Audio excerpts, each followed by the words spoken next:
नमस्कार। चलिए आज एक चुनावी नतीजे की गहराई में उतरते हैं। यहाँ मकसद किसी पार्टी की जीत हार का विश्लेषण करना नहीं है, बल्कि ये समझना है कि जब लोग वोट देते हैं तो वो शासन के बारे में, गवर्नेंस के बारे में असल में क्या कह रहे होते हैं। ये एक निष्पक्ष पड़ताल है जो सिर्फ आंकड़ों और जमीनी हकीकत पर आधारित है। हम इस कहानी को 6 हिस्सों में समझेंगे। सबसे पहले जशपुर के जनादेश को देखेंगे, फिर वहां की जमीन की नब्ज को महसूस करेंगे। उसके बाद आंकड़ों की दुनिया में गोता लगाएंगे और ये जानेंगे कि नतीजों में इतना बड़ा उलटफेर क्यों हुआ। फिर इन सबसे सीखकर शासन के लिए एक ठोस खाका तैयार करेंगे और आखिर में आगे की राह पर बात करेंगे। तो हमारी पड़ताल का केंद्र है छत्तीसगढ़ का जशपुर विधानसभा क्षेत्र, एक ऐसी जगह जिसके चुनावी नतीजों में गवर्नेंस के लिए एक बहुत गहरी सीख छिपी हुई है। देखिए, ये सीट अनुसूचित जनजाति के लिए आरक्षित है और 2023 में यहाँ 2,37,000 से भी ज्यादा मतदाता थे। ये सिर्फ एक आंकड़ा नहीं है, ये इस पूरे समुदाय की उम्मीदों, उनकी जरूरतों और उनकी चुनौतियों की आवाज है। हर एक वोट की अपनी एक कहानी है। किसी भी चुनाव को सिर्फ नंबरों से नहीं समझा जा सकता है ना, इसके लिए जमीन की नब्ज को पकड़ना पड़ता है। तो चलिए आंकड़ों पर आने से पहले जशपुर के लोगों को, उनकी जमीन को और उनके रोजमर्रा के संघर्षों को समझते हैं। यहाँ की आबादी का एक बहुत बड़ा हिस्सा, सोचिए करीब 62% आदिवासी समुदाय से है, जिसमें उरांव समुदाय की एक अहम भूमिका है। और जब आबादी का इतना बड़ा हिस्सा एक समुदाय का हो तो जाहिर है यहाँ की राजनीति सीधे तौर पर उनकी संस्कृति, उनकी पहचान और उनके मुद्दों से जुड़ी होती है। जल, जंगल, जमीन, ये सिर्फ 3 शब्द या कोई नारा नहीं है। इन आदिवासी समुदायों के लिए ये उनकी पहचान है, उनकी आजीविका है, उनका अस्तित्व है। उनकी हर एक उम्मीद और हर एक लड़ाई इसी से जुड़ी हुई है। तो आखिर यहाँ के लोगों की सबसे बड़ी चिंताएं क्या हैं? देखिए, एक तरफ पैसा और वन अधिकार कानून तो है, लेकिन उनका अमल बहुत धीमा है। खनन की वजह से विस्थापन का डर हमेशा बना रहता है। दूसरी तरफ मनरेगा में मजदूरी पूरी नहीं मिलती और अच्छी नौकरियों के लिए नौजवानों को घर छोड़कर शहरों में जाना पड़ता है। और इन सब के ऊपर आज भी पक्की सड़कें, 24 घंटे बिजली और घर घर तक साफ पानी जैसी बुनियादी चीजों की कमी है। और यहीं पर एक बहुत बुनियादी बात सामने आती है कि हर इंसान की गरिमा, उसकी डिग्निटी सबसे ऊपर है। जब लोग सोच समझकर अपनी जिम्मेदारी के साथ अपनी आवाज उठाते हैं तो वही एक स्वस्थ लोकतंत्र की असली जान होती है। और वोट देना, अपनी बात रखना, इसी आवाज का सबसे ताकतवर तरीका है। तो अब जब हम लोगों की भावनाएं और जमीनी हकीकत को समझ चुके हैं, चलिए देखते हैं कि इन सब ने मिलकर वोटों की शक्ल कैसे ली। अब बात करते हैं 2023 के चुनावी नतीजों के ठोस आंकड़ों की।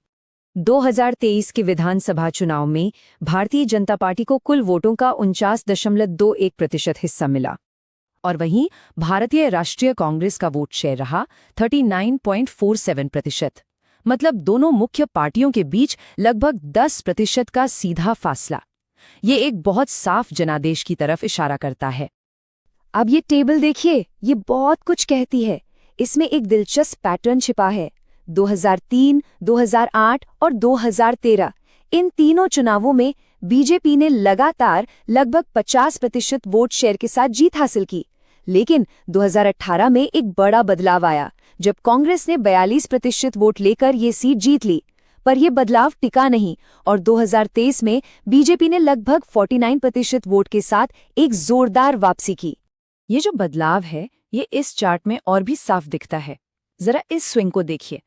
2018 में जहां कांग्रेस करीब 8,000 वोटों के अंतर से जीती थी, वहीं सिर्फ 5 साल बाद 2023 में बीजेपी ने 17,000 से भी ज्यादा वोटों के बड़े अंतर से जीत हासिल कर ली। ये कोई छोटा मोटा बदलाव नहीं है, ये एक बहुत बड़ा सियासी उलटफेर है। तो सवाल ये उठता है कि आखिर हुआ क्या? ऐसा क्या बदला कि 5 साल में ही नतीजों में इतना बड़ा फर्क आ गया? चलिए अब किसी व्यक्ति या चेहरे पर नहीं, बल्कि उन व्यवस्थागत कारणों को समझते हैं जिनकी वजह से ये स्विंग हुआ।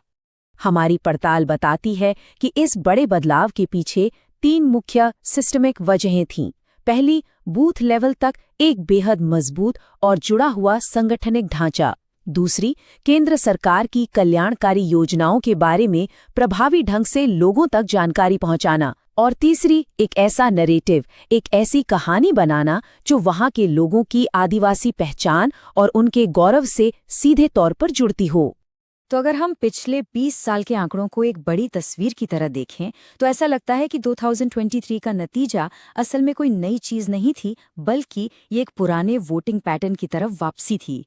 इस नजरिए से देखें तो 2018 में कांग्रेस की जीत एक विसंगति, एक अनोमली जैसी लगती है, जबकि 2023 का नतीजा एक तरह से घर वापसी जैसा है। तो अब तक हमने क्या हुआ और क्यों हुआ ये समझा। अब सबसे जरूरी सवाल पर आते हैं, आगे क्या? इस पूरे विश्लेषण से हम शासन के लिए, गवर्नेंस के लिए क्या सीख सकते हैं? किसी भी पार्टी के लिए एक असरदार, जन केंद्रित लीडरशिप का मॉडल क्या हो सकता है? जन केंद्रित शासन के 4 मजबूत स्तंभ हो सकते हैं। पहला, हर आवाज को ध्यान से सुने। डेटा का इस्तेमाल सिर्फ वोटरों को पहचानने के लिए नहीं, बल्कि उनकी जमीन और जंगल से जुड़ी शिकायतों को सच में हल करने के लिए करें। दूसरा, जमीन से संगठन बनाएं। स्थानीय नेटवर्क को इतनी ताकत दे कि युवाओं को रोजगार के लिए बाहर न जाना पड़े। तीसरा, एक सच्ची कहानी बताएं जो लोगों की संस्कृति से जुड़े और गलत सूचनाओं का जवाब तथ्यों से दे। और चौथा, अपने जमीनी कार्यकर्ताओं को वो संसाधन दे जिससे वो सरकारी योजनाओं की सही जानकारी हर घर तक पहुंचा सके। और जब हम लोगों से जुड़ने और उनकी बात सुनने की बात करते हैं तो एक और सिद्धांत बहुत अहम हो जाता है कि हम जो भी जानकारी लेते हैं वो किसी खास मकसद के लिए हो और सबसे जरूरी, उस इंसान की पूरी सहमति से ली गई हो। ये सिर्फ कोई कानूनी मजबूरी नहीं है, ये हर नागरिक की गरिमा का सम्मान करने की बात है, और सच्चा भरोसा इसी सम्मान की नींव पर टिकता है। तो अब हम इस पूरे विश्लेषण के आखिर में पहुंच गए हैं। चलिए, जो सबसे बड़ी सीख है उसे एक बार फिर समझते हैं और भविष्य के लिए एक साफ नजरिया बनाते हैं। एक चुनाव किसी कहानी का अंत नहीं होता, बल्कि ये एक नई शुरुआत है। ये जनता की तरफ से भेजा गया एक सीधा सीधा सिग्नल है। ये सरकार के कामकाज का एक परफॉर्मेंस रिव्यू है और इसे इसी गंभीरता से लिया जाना चाहिए। याद रखिए, शासन सिंहासन का कोई खेल नहीं है, ये एक पवित्र कर्तव्य है। लोगों की सेवा करने का, उनकी जिंदगी को बेहतर बनाने का एक गंभीर और अटूट दायित्व।